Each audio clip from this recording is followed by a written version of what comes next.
47 سے لے کر مولانا سید داؤد غزنوی، مولانا اسماعیل سلفی، مولانا معین الدین لکھوی، میاں فضل حق، علامہ احسان الہی ظہیر، اور پھر 40 سال قیادت پروفیسر ساجد میر نے فرمائی ہے۔ اور سب سے بڑی بات، قوم کے ملت کے جوانوں کو ضائع نہیں کیا، بلا مقصد غیروں کو خوش کرنے کے لیے نوجوانوں کو مروایا نہیں، بلکہ محفوظ رکھا ہے، سمت اپنی صحیح رکھی ہے۔ میری قیادت صراط مستقیم پہ رہی ہے، اور آج بھی حافظ عبد الکریم کی قیادت میں انشاءاللہ نوجوان متحد اور متفق ہیں۔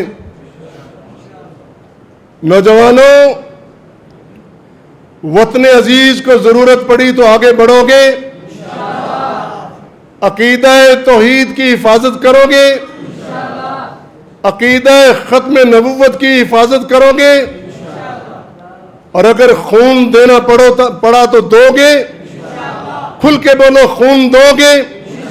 انشاءاللہ ہم اپنے جسم کے خون کا قطرہ قطرہ بہا کے بھی اقدار و روایات کی حفاظت کریں گے انشاءاللہ۔